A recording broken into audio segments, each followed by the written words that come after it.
Okay. So it seems like everything is set up now as far as the recording and the streaming to YouTube. We will have some of our attendants joining us from YouTube, and some of our audience will be from here in Bevi. So I would like to thank everyone for joining us today to learn more from Dan Sullivan about the troubleshooting BigQuery. So we will have some fun and tears today. Thank you, Dan, for putting up this for us today. I would like to introduce our speaker. I know that many of you already know Dan Sullivan, but for those who don't know him, in the meantime, I know that there was a career path change. So now Dan Sullivan is a principal data architect at 4 Mile Analytics. He is a software and data scientist with extensive experience in data science, machine learning, and cloud architecture. As you know, Dan is the author of the official Google Cloud study guides for the professional architect, professional data engineer, and associate cloud engineer certification exams, as well as the instructor of over a dozen courses on machine learning, data science, and cloud computing on LinkedIn Learning and Udemy. So I guess I will hand it over to Dan, and I will leave you in good hands, I'm sure. Thanks, Linda. Thank you. All right, I'm going to share my screen here, and we're going to see if we can get this working. We had it working earlier. And we're going to see if we can get it working again. So I will hide, but I will be behind the scenes. So even if you don't see me on the stage, I will be here. If you need me, I will get on the stage. I think we got that way around. All right. I believe it looks like we're back to the smaller size again. I'm not exactly sure. Try to share it one more time. Yeah, we'll stop sharing. We'll try one more time and share the screen. And let's do the braid tab. That is looking better. Still not. Let me just see if I can do one other thing. That's not helping. Okay. All right. I will try one other option with regards to sharing. So I'll stop and I'll share the entire screen rather than the tab, and we'll see if that helps. And let's see, is that better? Yeah, much better. Perfect. Okay, great. We'll go with this then. Alrighty, well, thanks, Linda. Yeah, so today I'm just want to talk about BigQuery. BigQuery, if you haven't used it, is a analytic database. It's a serverless managed analytic database available in Google Cloud. And it's really designed to help people get up to speed quickly with petabyte scale data warehouses and not have to worry a lot about infrastructure. And in a lot of ways, it's a great tool, a great service to work with, because in a lot of ways you can get up and running, get your data warehouse working really quickly, and it can be very large scale, and there's very little overhead in terms of managing resources. But things can still go wrong. So what we'll talk about today is, look at some of the kinds of things that can go wrong and how we can sort of work around those things. So first, I just want to thank the various Google developer groups and the Cloud Study Network for hosting this. I think sessions like these are really, it's a great opportunity for all of us to learn things. And I really appreciate all the work that goes in behind the scenes to create these groups and keep them running and keep them organized and run presentations. So big thank you to the folks who are doing all of that work. So first of all, I guess the big question is, so what can go wrong in BigQuery? It's a great service. It's really easy to use. So how bad can it be? And it can get pretty bad. Things can go really bad. For example, we can have sort of easy problems like slow query performance. And And then things can kind of get progressively worse. We can have failed jobs. So we might have like batch jobs we're running and they fail. We can have access control issues. A big thing we need to worry about in BigQuery is how do we control access to data so that people who have legitimate requirements to access the data can get at it while we're not exposing it too broadly. So we sometimes run into access control issues. Now, a big problem that people have, or a common problem, is that it's, we run up excessive costs. We run up our BigQuery bill. And so how can we keep an eye on that? And then finally, BigQuery, is designed for petabyte scale data warehouses. It's got all of this hardware behind it. So why is it we sometimes run into errors called resource exhaustion? And we'll take a look at that and talk about some ways to kind of work around that problem if you do hit it. And then afterwards, we'll have time for questions. So feel free to post those in the chat channel. Now, the first thing I want to do before I actually get into those topics is talk a little bit about the BigQuery architecture, because it really helps to know how BigQuery is designed. Because if you keep in mind how BigQuery is designed as you're dealing with problems and troubleshooting, it'll make the troubleshooting much easier because it'll allow you to start reasoning from first principles. So there are two diagrams that I feel it really helps to keep in mind when you're thinking about BigQuery and troubleshooting. This is the first one, and it shows in a kind of a high-level way how BigQuery is structured.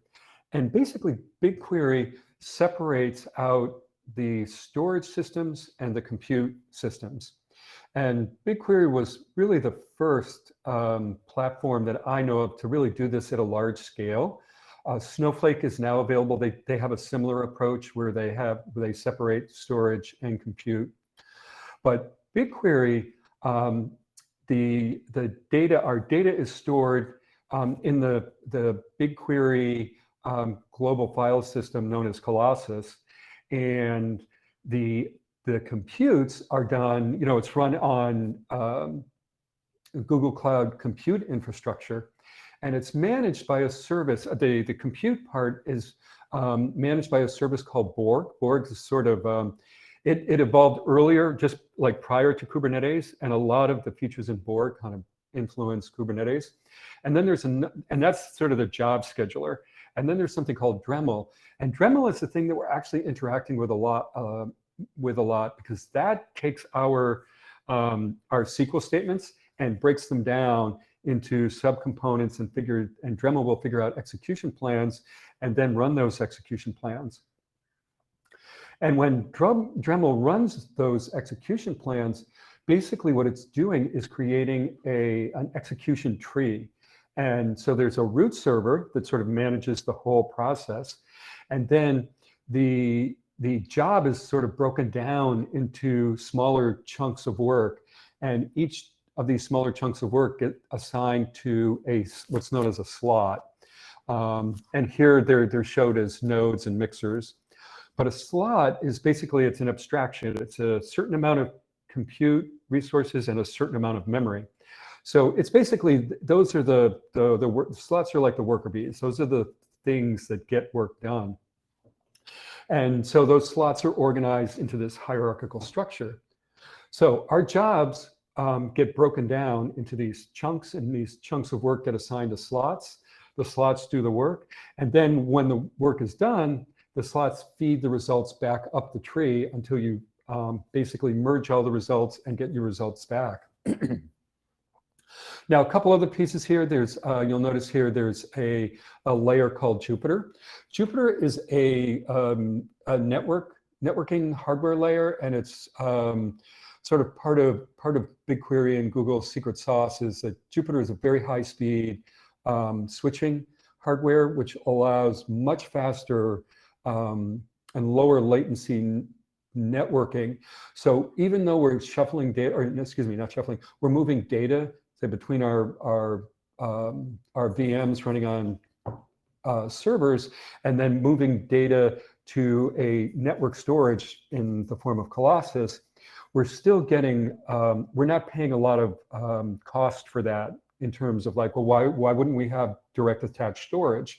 Well, and the reason for we don't have direct attached storage is because the compute requirements and the storage requirements might scale differently. So that's, you know, one of the advantages of separating out compute and storage.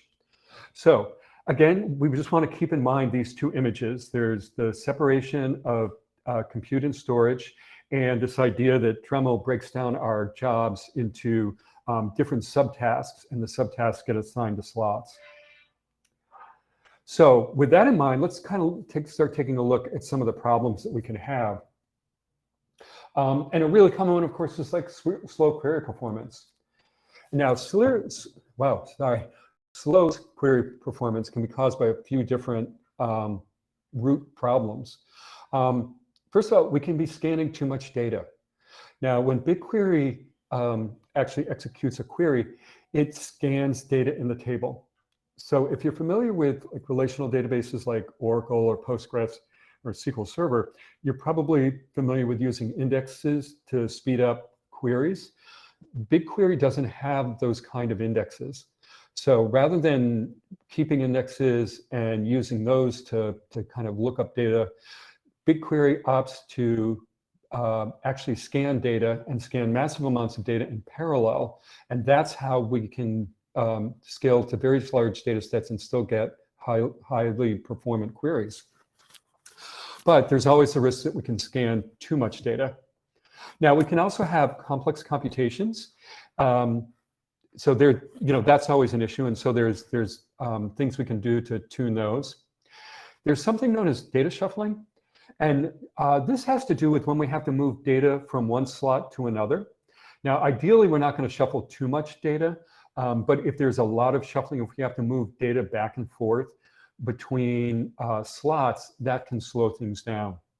In the ideal world, slots have all the data they need to do whatever work they're assigned, and then they maybe have a small result set that they push back up through the execution tree.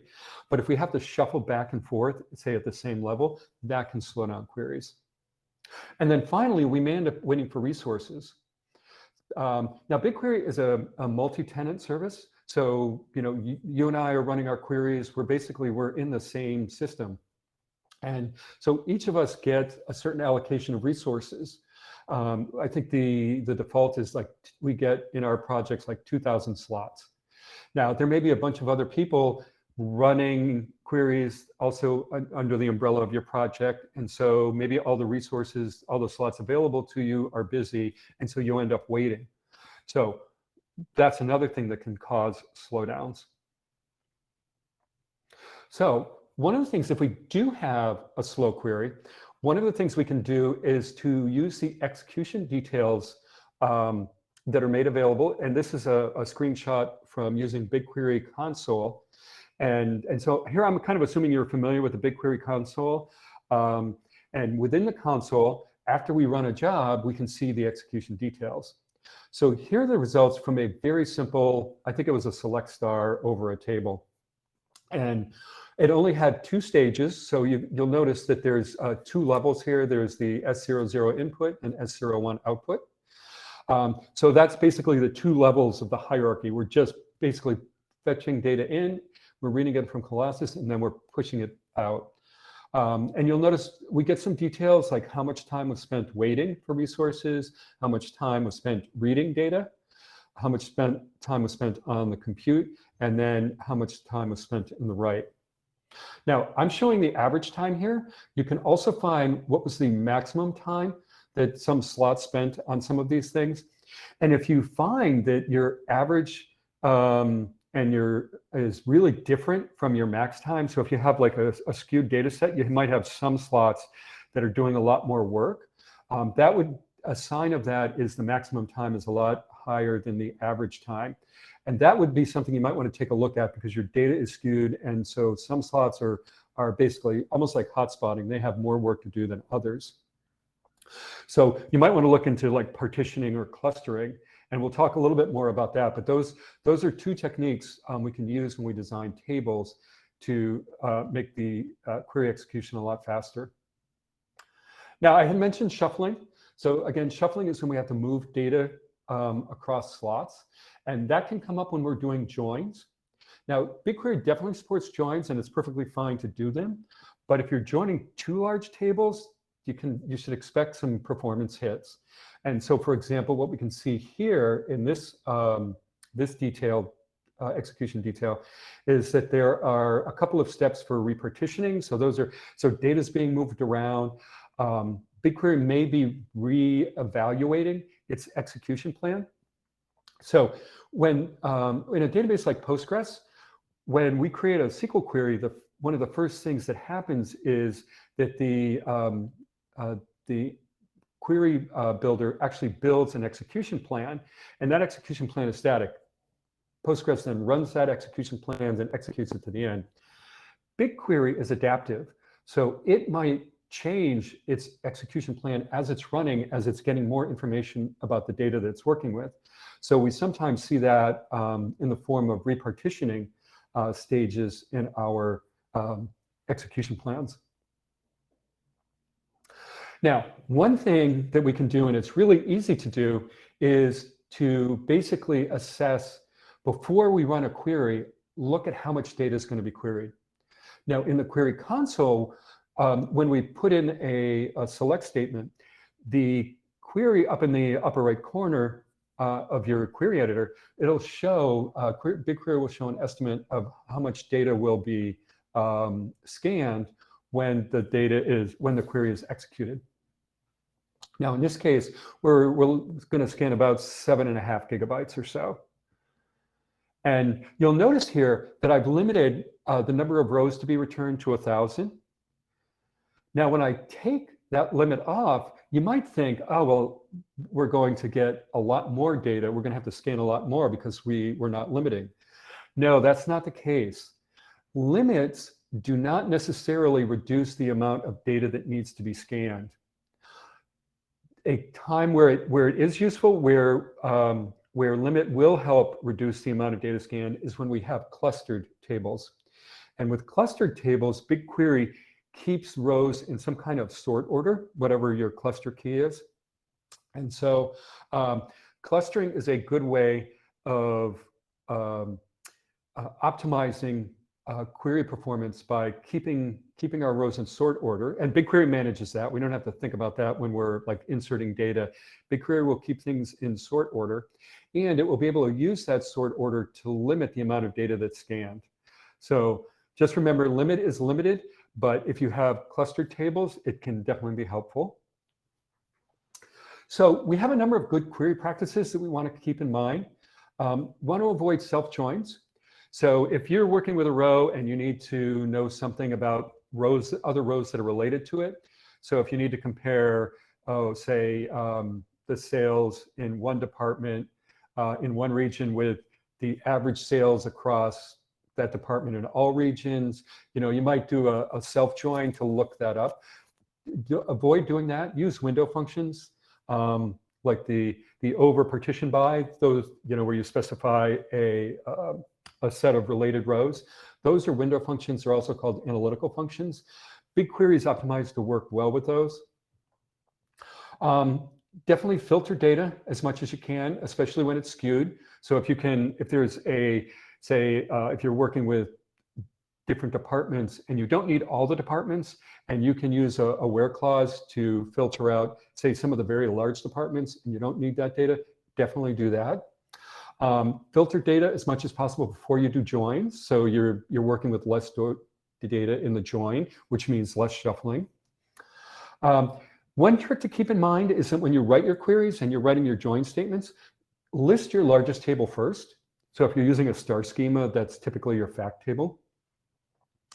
Avoid cross joins. So that's where you're doing like a Cartesian product.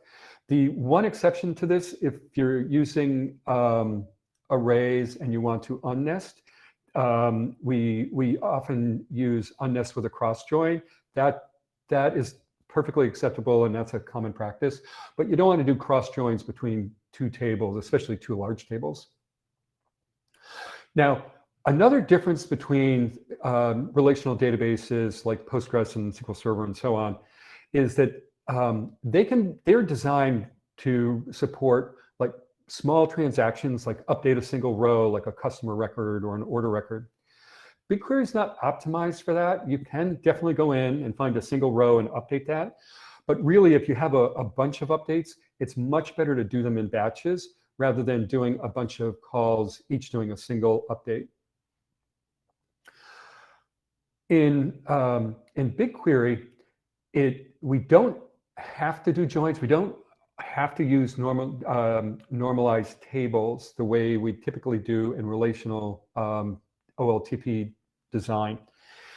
BigQuery supports nested fields. So those are structures. Think of like a JSON structure. So we have these structures, and we can also have repeated fields, basically arrays. So we can capture one-to-many relationships within a single table. So for example, we could have a table of orders, and within that table, we could have a column called order details, and that order details could be an array of records, and each record is contains all of the fields that are associated with the order details. So that, by using nested and repeated fields, we can keep data that we typically use together closely in close proximity in physical storage, so that when we go and read a partition or read a data block, we're actually getting the order data plus the order detail data, and we don't have to go do two separate fetch operations. So using nested and repeated fields can really help. And then finally, if you use common table expressions, those are, they start with like the with clause, it's kind of like using procedures in software engineering. The idea is that we have a really complicated query. In the past, we might have had to use a lot of subqueries and nested subqueries. And now, since the advent of common table expressions, we can basically start defining like other queries in terms of common table expressions, and we can use the with clause and have a whole series and create what are almost like temp tables. Not really, they're like temp result sets that we can work with and refer to. Common table expressions allow us to sort of separate out our logic to make things more readable. When we refer to the results of a common table expression, those results get evaluated. So the CTE, the select statement, gets evaluated each time we reference that. So it's not like the CTE creates a temp table and then we're just referencing the results. So watch out for multiple references to a CTE because those will get evaluated each time. And if you do have CTEs that you're basically referencing multiple times in a query, think about putting them into temp tables or materialized views or something else. Basically materialize and persist those in some way so that you don't have to keep evaluating the CTE. Now, if you have a lot of workload, you have a lot of users in the project, and your default slot assignment is not enough, you can get more slots. And there's basically two ways. You can do long-term commitments. So if you have heavy workloads, your organization might decide, 2,000 is not enough. We need to have access to 5,000 slots for this particular project. You can basically make reservations. You can commit to using so many slots, and you get a discount on those from Google, and they'll charge you a certain amount for those. But you basically commit to a long-term commitment to paying for slots. If you have like short bursts, and it's not quite predictable, it's not necessarily your regular workloads, BigQuery also supports something called flex slots. And with flex slots, you can make API calls to basically purchase a number of slots for short periods of time, run your like bursty workloads, and then decommission those flex slots.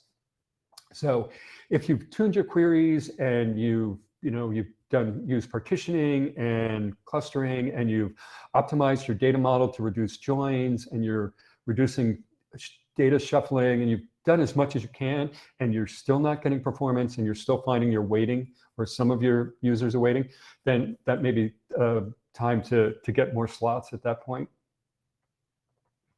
Okay, so that was query performance. Now let's shift gears and take a look at this problem of failed jobs. Jobs is like a fundamental concept in BigQuery. If you remember the diagram with Dremel and this idea of the execution tree. That, when you run something in that execution tree, that's a job. And basically, BigQuery is a service for running jobs, grabbing data, managing data, and running jobs. And so pretty much everything we do in BigQuery is a job. If we ask BigQuery some question, we ask it to do something, whether it's load data, copy some data, run some queries, there's a job somewhere that's executing to do that. And jobs sometimes fail. Sometimes it can be fairly simple. For example, here's an example of some job details. This, again, is a screenshot from the BigQuery console. And what we see here is that we had a mistake with our syntax. We didn't get our parameters right for the max function. So even something as simple as like parsing a select statement, that's a job and it can fail. Well, the nice thing about the fact that everything's a job is that we get to keep track of jobs, and we have a whole lot of, BigQuery has a lot of infrastructure for managing jobs and tracking information about jobs, which is really useful for us from a debugging and troubleshooting perspective. And one of the key places we can go for information about jobs and failed jobs is the information schema data set, and it has, and this is associated, each project has information schema, and you can look up jobs by user, by project, and what this tells us, these are different views over job information, and there's a lot of details that are kept about jobs, and one of the most useful from a troubleshooting perspective is the error results. And you'll notice it's really small here, but in the second column, there is an error results attribute. And the error result is a record. Oh, excuse me, my dogs are going to now greet someone. Sorry about that. And so what you can do, that error results, excuse me, I'm just going to let the dogs out here. Come on, there you go, okay. What we can do here is we can see data about the error, and it's in a data structure called the error proto, it's a protobuf structure. The two things that we want to look at are the reason and the message. The message is really the descriptive piece that is really useful for debugging what went wrong in a particular error. So we can find this error information in the information schema, just looking at the jobs tables. So that's a great place if you want to kind of get more details about something that's gone wrong with a job. And it's also helpful for looking at like historical, like if somebody ran it yesterday. I mean, the details are tracked, so they're definitely available there in the information schema. Now, access controls are another area where we can get run into problems. And for here, what we need to do is we need to understand the ideas or the concept of identity and access management. And that's just a fundamental service in GCP. And that's what we use to control access to all kinds of resources and data. And with BigQuery, there are a set of roles, and roles are collections of permissions. And these permissions are assigned to what we call principals. And a principal can be a user like you or me, or a service account. And I think they will stop shortly when people come in. Sorry about that. So it is important for us to understand the different roles that are associated with BigQuery. And here I'm showing one role, which is someone who is, or a role that's called data editor. And data editor can be given to a person. So I could be a data editor, and that can be applied at like a table or a view. So I could be given the data editor role for a particular table. And if I do have that role, then I have basically all of these permissions that are listed over toward the right. And these allow me to, these are permissions to work with different things like tables, but also other things related to tables like data sets. So, so the IAM access controls and roles and permissions are how we typically, or one of the main ways we control access to tables and views and data and other resources within BigQuery. So if we're having problems, like we can't access something, IAM roles are probably the first thing we want to look at. Now, there are a couple of other finer grained ways we can control access in BigQuery. And one is called row level access controls. And with row level access controls, we can create policies that limit which rows we can see.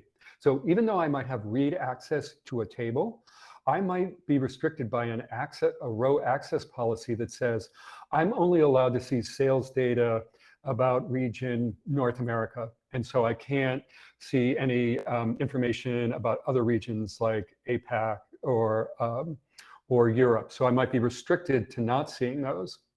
So if I'm not seeing all the data I expect to see, but I have access to a table, it's possible that there may be a mistake in a row level access control that is preventing me from seeing something.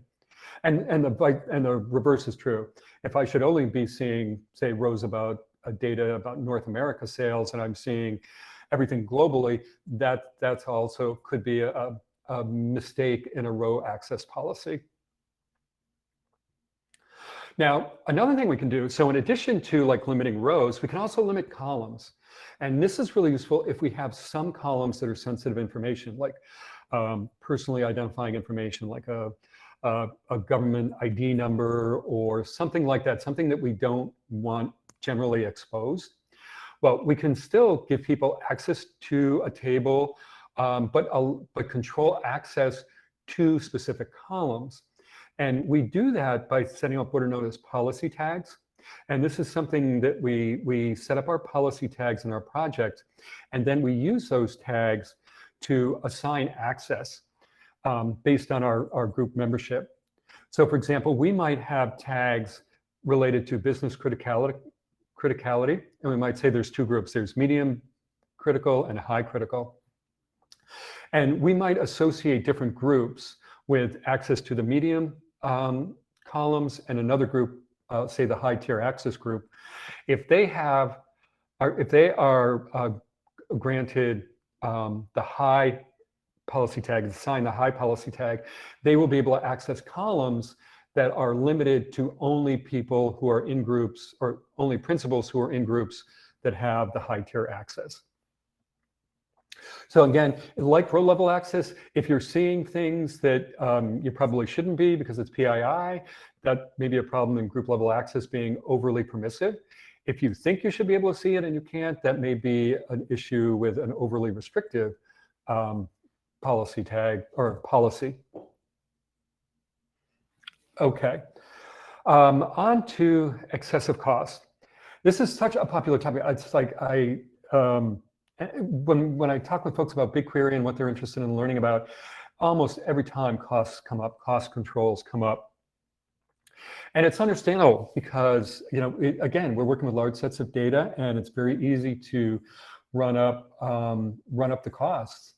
So some key things to do is we always want to avoid using select star unless we're working with like trivially small data sets. So if you're in your dev environment, you've got a few thousand rows, and it's not a lot of data, like you're not dealing with complex data structures.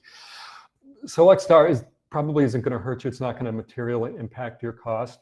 But in a production environment where you have large amounts of data and you're scanning large amounts, if you're scanning large amounts of that data, then you really want to avoid select star. And that's because BigQuery uses a columnar storage format. And it's called capacitor is the format it uses. And capacitor is very good at storing columns and compressing columns and making it very fast to look up data in like nested and repeated fields. So capacitors is really optimized for like these complex columns. And it's also very good at like compressing the data in that column, even when you're using things like nested and repeated fields. So when we use select star, we're saying go get every column that's in a table, even though we might not need them. Whereas if you avoid select star and explicitly list the columns you want, then you're only going to get those columns that you actually need. So you're scanning less data. So the less data you scan, the less you pay. Another way to help control costs is to use the preview option. Now, preview is something in the console, and when you open a table, you'll see a schema, description, and one of the sort of options in the menu is preview. And you can just click on that, and you'll see the first sets of rows, a set of the early rows or some subset of the rows. And that way you can kind of get a sense, like if you just want to get a quick view of what the data looks like, preview option is a good way because you're not paying for that query. Now, we saw in the console, we could see an estimate of how much data would be processed with a select statement. If you're working with BQ, which is the command line interface to working with BigQuery, you can use the dry run parameter in your BQ command, and that will return similar kind of information. You'll get an estimate of how much data will be scanned. Now, in addition to paying for the data we scan, we also pay for the amount of storage that we use. So there is a pricing calculator for storage cost, and it's got a bunch of different options. So if you're familiar with cloud storage and you know things about, different storage classes and different location types and levels of different sort of quality of service factors, we can take into account all of those. So part of what we're paying for when we use BigQuery is storage costs. So you can use the pricing calculator to get an estimate on those. And also with regards to storage cost, it can help to take advantage of some of the tools in BigQuery for managing tables in terms of lifecycle management. So for example, when you create a table, you can specify that a table should expire after a certain period of time. So oftentimes when I'm developing, I'll set like a expiration date of like 7 days or something like that to a table. So in case I forget about it and I create these tables and they're not temp tables, so they don't get deleted automatically, at least I'm not going to keep those tables around too long. So also that's a way to help control cost.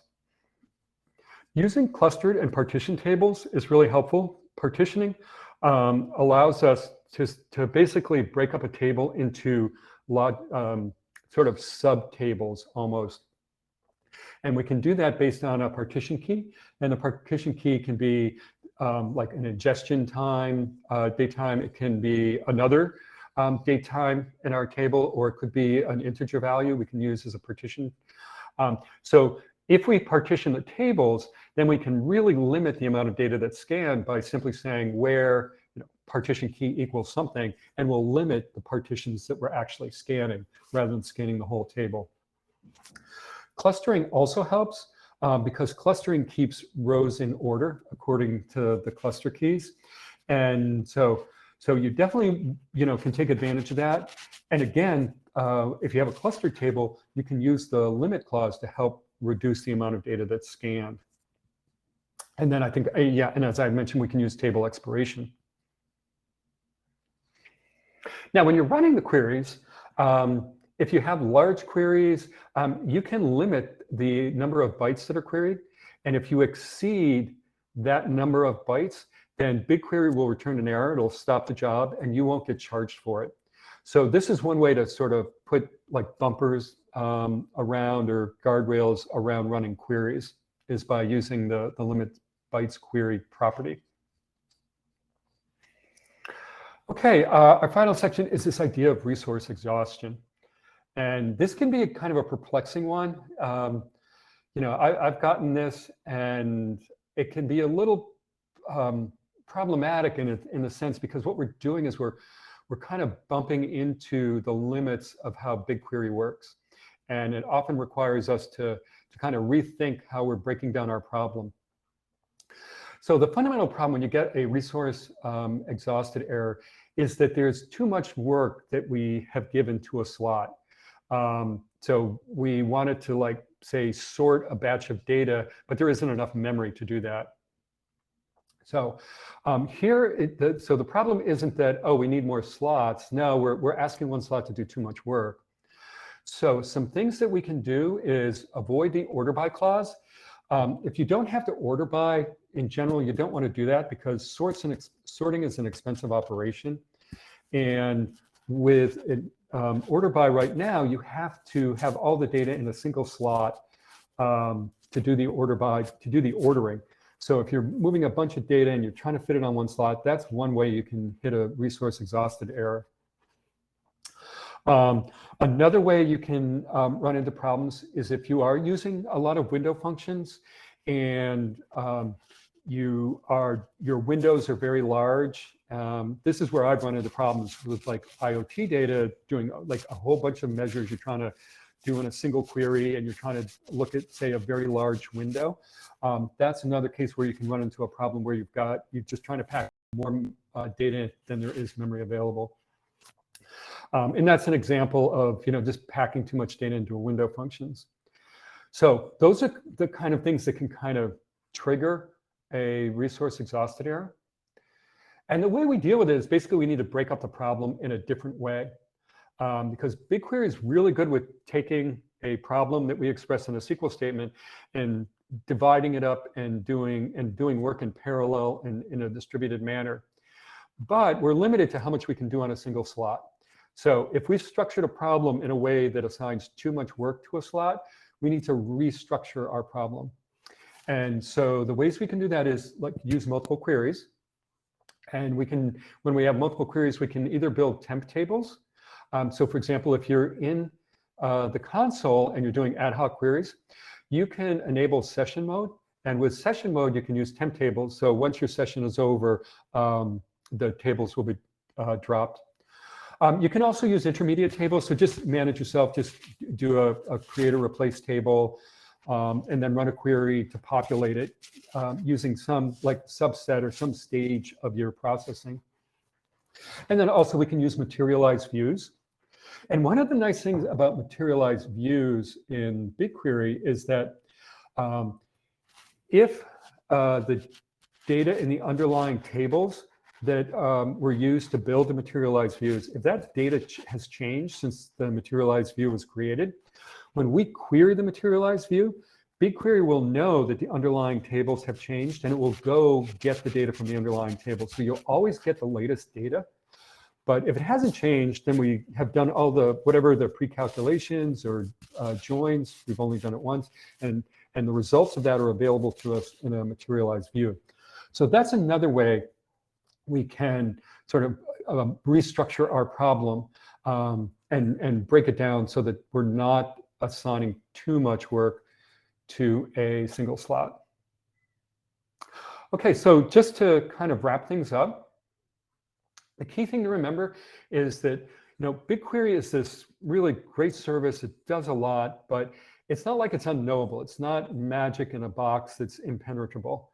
And we just have to keep a few things in mind. And the big thing is just keep in mind how BigQuery is designed. Try and remember those two images of the distribution of storage or separation of storage and compute, and the idea that Dremel is breaking work down into jobs that get distributed over multiple nodes.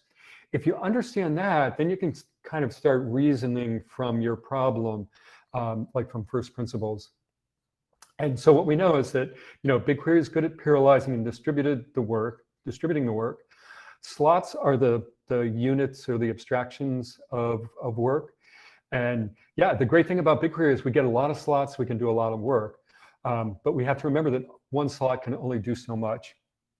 When we do run into problems with our jobs, information schema is a great place to go get information about those failed jobs.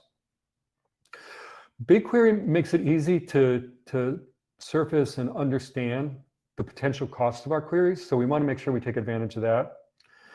And then finally, if we're having query performance problems, the first thing we want to do is look at our SQL statement and tune that as much as possible. And if we've tuned it as much as possible and we're still getting slow performance, then we want to look at our data model. Are we taking advantage of nested and repeated fields? Are we doing a lot of joins and moving a lot of data around that we don't need to? If we've sort of tuned our SQL statement, if we've tuned our model, and we're still not getting the performance we need, and we have heavy sort of workloads, then it may be time to go get more slots, either through a commitment. If it's like if you have a long-term workload, you're going to be running these jobs over and over again for extended periods of time, then making reservations or commitments is one way to go.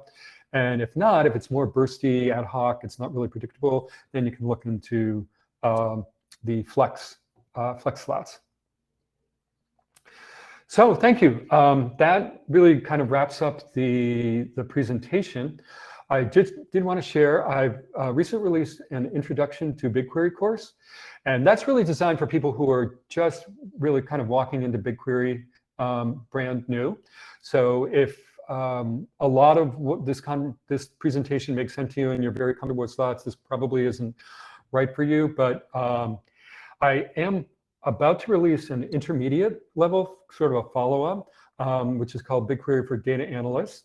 And also after that, I'll be working on advanced topics in BigQuery, where I'm going to be talking about things like streaming, machine learning in BigQuery, details of troubleshooting, getting into more details like we talked about here, data federation, and geospatial data. So I will say the first 50 people that leave reviews on this BigQuery course will get free access to the intermediate and advanced course. So even if the big intro isn't necessarily your thing, if you would like access to the other 2 courses, just leave a review. And it's just a star review. And this is just to help feed the algorithm beast on Udemy. And actually, if you don't make the first 50, but you leave a review, just send me a message and I'll make sure you get access. Just let me know you were part of this presentation, and I would be happy to give you access to those as well. So with that, I will turn it back to Linda, if you would like to. Yeah, thank you so much, Dan. I don't know if Anna would like to join the stage. Thank you so much for this awesome presentation. I posted in the chat for everyone how to get access to Dan's course. There is the link.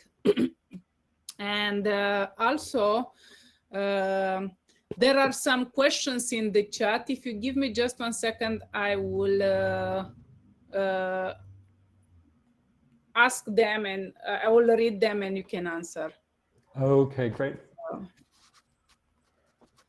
Okay, so the first question comes from Sagar. Oh, Anna is here. Anna, do you like to say a few words before we go to the Q&A session? Absolutely, Dan. Thank you so much. We are big fans of yours. Of course, everyone who is here must know BigQuery is the biggest reason to use Google Cloud, and absolutely amazing flagship product. So we thank you so much for being here and knowing how to be an expert or on your way to expertise. And did we share the link, the bit.ly link in the chat, Linda? You mean for the course, for Dan's course? For yes. the review. Okay. Yeah. Oh, yeah, it's there. Fantastic. I will try to pin it. Because from the slides, it's kind of not too easy. Yeah. Oh, yeah. I will pin it, so it will be even at the top of the chat for everyone who cannot find it. If you look at the top of the chat, there is a message pinned, so you can click on it and it will take you. It will show you the link, and you can get access to Dan's course. Yeah, thank you. There are some questions in the chat. Okay. Let's see what I have here. So the first one is from Sagar Kate. I hope so I pronounced correctly your name. Is 2,000 slots a limit for an individual project or an entire organization? That's a project level. Yeah. So actually, I know someone, I used to work with someone early in the BigQuery days, hit the 2,000 slot limit, and then he created a bunch of other projects and basically tried to circumvent it that way, and it ended up causing quite a bit of problems on BigQuery in general. So yeah, I think it's probably more robust now. avoiding things. But yeah, that's a project level thing. Okay. Anna, do you want to read some questions, or you want me to go? There were a couple of questions about shuffling. Yeah. Why is it expensive? And this is by Dino, and also DM Haley. Data shuffling slows down query performance. I'm not quite familiar with this concept. How does data shuffling happen? Oh, okay. What happens is when a slot is doing some work, maybe like a join, if both parts of the data from both sides of the join are available in that slot, and it's in memory, then it can just do the join right there. But if it's not, then we have to wait for the data to arrive from another slot. So there's a latency. So you as a slot might be rolling along, you've got your data, and then all of a sudden now you have to wait for another slot. Well, if that slot is bogged down, that you're waiting for, you're basically in a synchronous communication sort of, and you're in a wait state. You're waiting for another slot to provide you data. So that's where the wait can be. Like if you have one slot that's really, for whatever reason, it's slow or it's not responding or not providing the data you need, then you're held up. So that's where the problems can come with regards to shuffling. And also there is some time it takes to just move data from one slot to another. It's going to be, some latency involved in shuffling, just moving the data. So that's the idea with shuffling. Shuffling is a thing, and this is a problem that exists in any distributed system. If you're working with Spark, for example, and you have a distributed data frame, you have that same problem. If you need data that's somewhere else on a different node, it's going to take time to move the data over. Okay, thank you, Dano, for letting us know how to read your name, to pronounce your name. Then there is another question from DM Helly. The previous slide mentioned that, now we have to figure out what slide, that data shuffling slows down the query performance. I'm not quite, this one you already read it? Anna, you are muted. This one we already answered. Okay. So now it's time for Sagar Kate. Okay. How does BigQuery handle data skewness? Like in Spark or other distributed systems, we need to use salting or perform some iterate approach on skewed keys data. How does BigQuery handle it internally? With regards to storing it, I'm not quite sure. I mean, there's definitely issues like with skewed data, and the idea here is you partition based on like time, and you might have like ingestion time, and you have one day where you're getting a lot of data loaded, and then the next day you're getting a small amount of data loaded. That's skewed data. So in terms of like BigQuery will still partition, like if you're doing by ingestion time, you'll still have one partition for each day. So the data is stored in different partitions.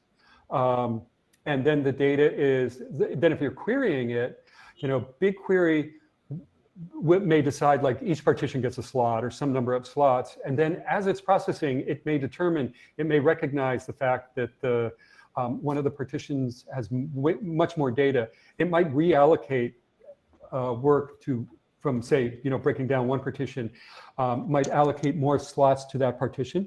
And this gets into the idea of BigQuery may sort of change its execution plan in the middle. It's dynamic, so it may be doing some repartitioning or moving data around or just changing how it decides it's going to do the work. So that's how it does it internally. I don't have a lot of other details than that, in terms of like, what are the criteria, what are the algorithm thresholds for when it does repartitioning? I don't know that level of detail. Anna, are you going next? Did we answer? There were two questions by Sagar. No, the other one. How many worker shards are being used for the query execution, and how many slots are being used on each shard? So where can we see the details? I think, yeah, details like that you could would be an information schema in the jobs jobs by user, jobs by project. So I would, yeah, go look in there. That information is pretty rich. Yeah, so I would say that's the place to get any information that's available about the job execution. Fantastic. Another question by Raj.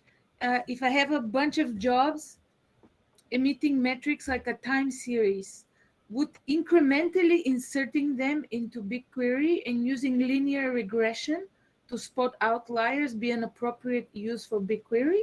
This is for live updating data, or another tool would be better. Yeah, no, that's a great application for this. So yeah, you could use streaming inserts.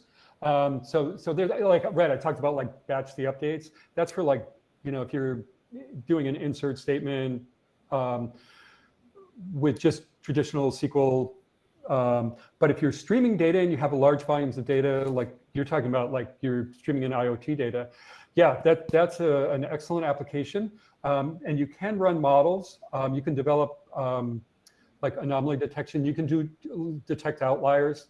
For example, if you have input data and like something's outside of like 2 standard deviations, you might consider an outlier. That's definitely the kind of thing you could detect with a model.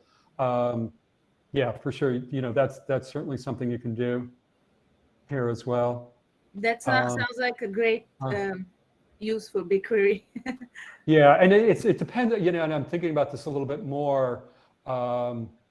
If it is in streaming, yeah, there may be, it depends how much volume data you're working with. Certainly you could start there. You may find out you might want to push it out to, have a Vertex AI, run a container in Vertex AI that has your ML code, basically your anomaly detection, and you might move it outside. BigQuery is better if you're doing, like you're streaming the data in, you're storing it. There's a lot of data that you can use for like building the model, but then you might want to deploy it like in a container and just apply it to like a stream, especially if you're like reading off PubSub. One of the things you might want to do is subscribe to a PubSub topic, detect the anomaly, and then if you detect an anomaly, trigger an event which triggers a function which alerts you to something or something like that. So, but definitely BigQuery for storing the data and analyzing the data and building whatever kind of model you want. If it's something more complex than just 2 standard deviations away from the median, you could definitely do that with ML. That's a great answer. And as a matter of fact, it was recently announced that BigQuery connects with Vertex AI. Mm-hmm. So this is absolutely so powerful. So you can have unlimited data and run AutoML or other models, custom models. Yes. It's amazing. Yep. Yeah, BigQuery's become the foundation for a lot, like you said, Anna, like with tying to Vertex AI and a lot of functionalities sort of being moved out, like with Dataplex and being able to manage metadata about storing data in many different places. And yeah, Vertex AI is having a lot more tools for managing machine learning models in production, and being able to access like BigQuery data. So yeah, it's definitely, BigQuery just seems to be popping up in different places. Definitely. We have another 4 questions if you have time to answer. Sure, yep. Okay, next question is from Sagar. Would you please explain how BigQuery data owner editor role is different from BigQuery user role? I find them ambiguous. Oh, that's interesting.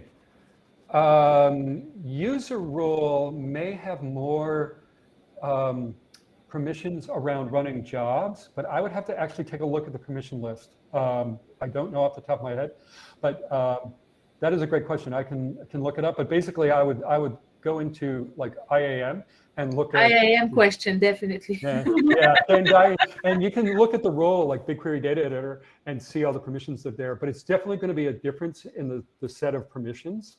But that's a great question, and I don't know the exact answer to that, but my guess would be probably more around jobs. Yeah, more granular. Linda and I recently took a certification course for Google Cloud, where this is a very important topic. So maybe now is the time to announce that we are organizing Road to Certification. course. So stay tuned, and if you want to learn all those infrastructure and IAM things, even if you're not going to certify, it's going to be a fantastic in-depth course. Of course, then you are invited if you and have. then we will gonna actually invite you to be one of the instructors or be involved. It's gonna be the ultimate road to certification with exam questions, with labs, hands-on. That's everything great. will be very, very, very intense, but also with a lot of support for everyone to be able to get to the next level. That's a great idea. And I think focusing on IAM is a great idea too. That's just so fundamental to, it doesn't matter whether you're an engineer, cloud engineer, data engineer, architect, DevOps, IAM, we just need to know it. So yeah, kudos, great idea. That is exciting. Yeah, there are 6 weeks programs and of course self-study for the participants. So of course, if your agenda permits, then you are invited. Keep in mind, officially invited. Yes. We will follow up, and everybody here would want to attend that. Thank you. Yeah, that's a great idea. I'm so happy to hear you all are doing that. I think that's really well, definitely needed. And it's the kind of thing, like the hands-on piece is so important. Definitely. Next question, Anna. We have a few more questions, a popular topic. Can BigQuery data have any index? No, not index in the sense of like in SQL Server, like create index on a column. No, there is something, BigQuery has recently announced a search index, which is kind of like if you're familiar with Elasticsearch, if you have large text data, you can create a search index, which is something totally different. And I think that's still in like pre-release, maybe alpha. So there is, I think the command is like create search index. That's very new. It's limited to a certain number of regions, and it's not like create index in standard SQL. That's the only kind of index that we can create in BigQuery, and it's really for searching text more efficiently than just doing like string searches. So no, we can't do like a create index.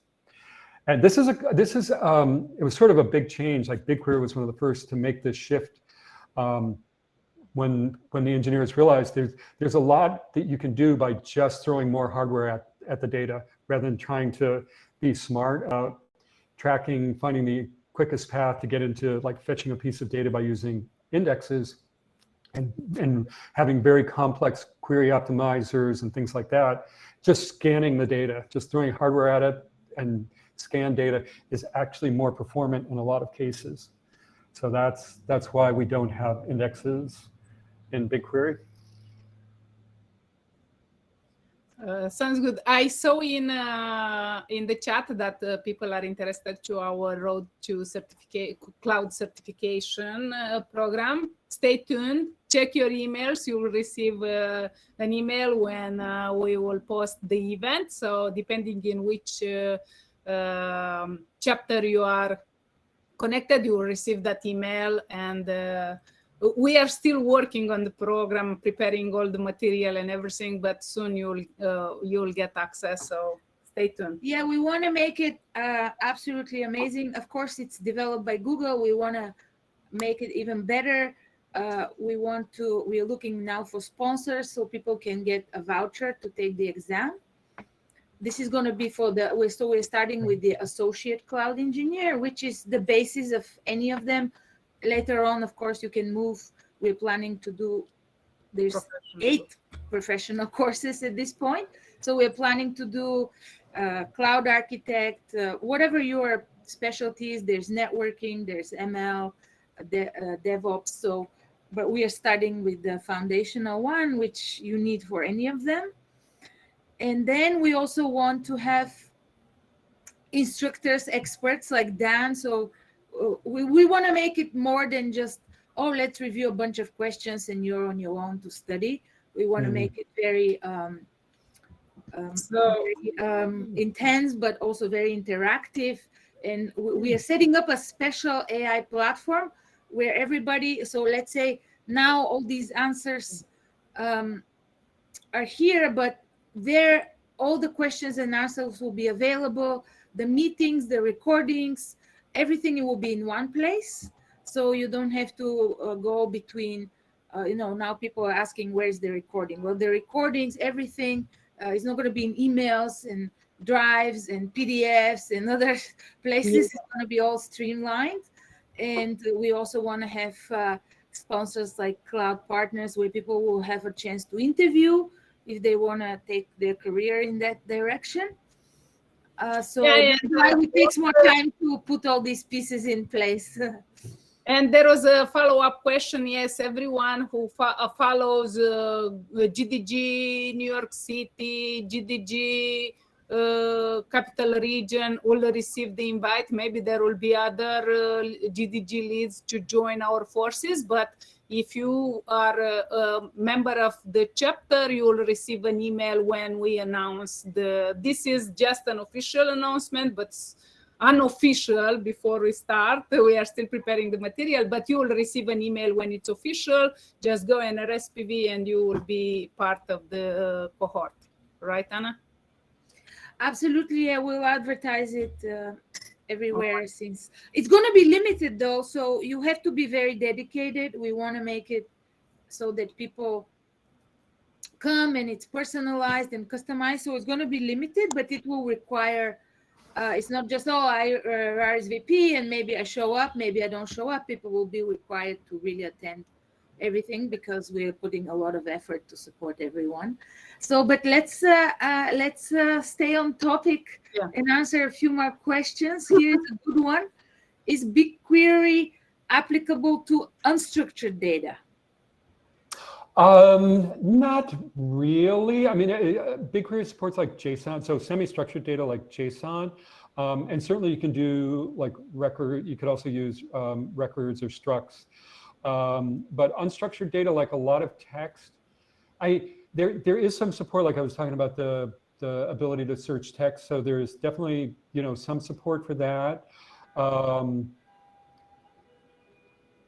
I would say no, in general, no. And again, going back, like thinking in terms of like how BigQuery is designed, again, it's really like columnar format's really important. And capacitor is really designed for like structured data types like ints and floats, and then also like structs and arrays. And so capacitor is really designed for that. If we're throwing in like big blobs and things like that, we're not taking advantage of that. That's really a good fit for capacitor. So I would tend to not put unstructured data into BigQuery. Now, there might be metadata about unstructured data, like you extract facts from text, or do object detection on images, and you have structured metadata. That's great for BigQuery, but the unstructured data is probably better stored in cloud storage as an object. Oh, you would have to structure it first. Yeah, or do some kind of structuring, right? Like if it's text, do named entity recognition, sentiment analysis, things like that. Get this sort of structured, get a structured representation, but sort of the raw data piece, unstructured data is probably not a good fit for BigQuery. The next question is from Ganesh. I hope so I pronounced correctly your name. In a production environment where there will be a lot of row level updates are required, what will be your approach? Option 1, do all the row level updates and DML approach in Cloud SQL, and after processing, move them to BigQuery for analysis, or option 2, use BigQuery itself? For this, it sounds like option 1 is the better option. If by you mean a lot of row level updates, it's like, there's a lot of transaction data. Like if you're like an e-commerce site, now I'm ordering books from Amazon or something like that. Every time I place an order, there needs to be an update, and there's thousands of people ordering. That's what's considered an online transaction processing, or OLTP system. And this goes into the next question from Amber about difference between OLTP and OLAP. So with frequent updates, like OLTP systems have frequent updates. And so things like Cloud SQL, which has MySQL, Postgres, and SQL Server, those are really well suited for that. Cloud SQL is a good option when the database is smaller than 30 terabytes, and your customers or your users are like in a single region. If you need multi-region support or global support for transaction processing, then Cloud Spanner is a better option. But as you, Ganesh, as you mentioned, it's like in option one, yeah, you keep the OLT processing in Cloud SQL or Cloud Spanner, and then you periodically load data into BigQuery, because BigQuery is designed for basically processing large amounts of data, doing analysis. And we typically think of BigQuery with things like OLAP, which stands for Online Analytic Processing. And online analytic processing is more oriented to looking at large data sets, maybe structured as like facts and dimensions, or we think of like, oftentimes with OLAP, we can think about cubes, like three-dimensional cubes, and slicing and dicing them and looking at like sales per store across different regions and things like that. So we're getting big chunks of data, sort of breaking them down in different categories and comparing categories. That's really more OLAP oriented, or analytic processing. When we just want to know, you know, Dan bought a book and then changed it from 1 copy to 2 copies and changed the shipping address. That kind of very targeted reads and writes is better suited for OLTP, like Spanner or Cloud SQL. So you answer even Amber question, I see, so we can take them all from there. We still have one question, Anna. Do you like to go with the next one? BigQuery follows which of the below approach? Approach 1, code tasks are sent to the data location, or approach 2, data are transferred to slots, processed, and sent to the storage location? Let's see. Well, here in BigQuery, basically the data is kept separate, so the data is brought into the slots, and so this is separate. And this is a little bit different. A common approach in distributed systems in the past has been to bring the compute to the data. So the idea being, you don't really want to move data around a lot. And that's true at like a macro level. Like you don't want to move data necessarily, you know, from AWS into Google, you know, just to do some calculations and then push the results back. It's probably, you know, in a lot of cases, we keep the compute close to the data. In BigQuery, we're separating, you know, we store the data on Colossus for long-term storage, but we bring the data to the slots. But we have to remember, we have the Jupyter network and the very low latency networking in Google. So we don't necessarily have to keep the compute and the storage like literally physically close together, like within the same server. So distributing it is okay. So I hope I answered your question, but if I didn't, please ask again. A follow-up question. Yeah, follow-up. There, thank you. Yeah, it seems like for the moment we exhausted all the questions. Oh, there is Amber asking another question. Oh, what yeah. Query architecture, what makes it different from other storage services? Because now Big Lake is developed similar to BigQuery architecture. Yep. Yeah, and basically Big Lake is an extension of BigQuery. So the underlying mechanisms are the same. I mean, it's basically BigQuery, but now with Big Lake, it makes it easier to manage things like federated data. Like if you have like Parquet, Avro files in cloud storage, you can attach them. You basically query them directly. So they're not mapped in, they're not stored in BigQuery, so they're not in capacitor format, but they're sitting out on disk. But now all of a sudden you can apply SQL and run SQL statements over these files that you have in object storage. And that's what we're getting with Big Lake. And that's what one of the things I was referring to before, where BigQuery keeps cropping up. It's like it's a base foundational technology which Google is now building additional layers on top of. I think here it's like a standing ovation, you know, like the show must go on because the questions are keep coming in as we go. Anna, would you like to go with the next question? So this is from the previous question. So data transfer from storage to slot won't affect the performance. Oh, yeah, it will in the sense that if the data is already stored in that slot and you don't have to go get it from storage, then that's faster. So this is why like caching, BigQuery will cache the results of a query by default. So if you execute that query again, it will it basically creates a temporary table that it manages with the results, so you don't have to, and keep it in memory if possible. But yeah, anytime you have to go fetch data, it will be slower than reading it from memory. But Google has optimized the Colossus file system and their networking infrastructure to make the penalty for doing that less than is the case in a lot of other sort of traditional networks, the way we traditionally design networks. So another follow-up question from Ganesh. Oh, I'm sorry. Is table data stored in a slot? No, I think a temp table data, that's just like it's stored, it's persistent to storage, persistent storage in Colossus. And there, there may be some of the data is stored, but basically the idea is that with temp tables, it'll get wiped out, cleaned up for you afterwards. It's not persisted like long-term. Okay, it seems like we exhausted so far the remaining questions.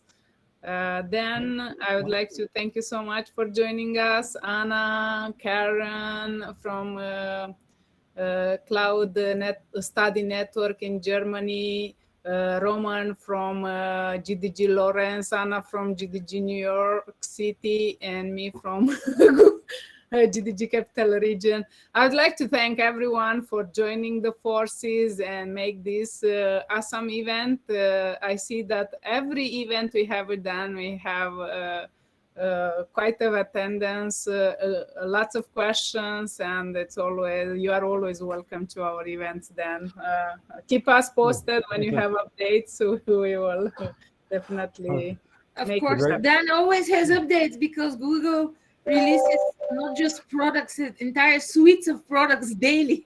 So yes, yeah. it's hard to keep up with everything. Yeah. But also learn a lot, of course, from your sessions.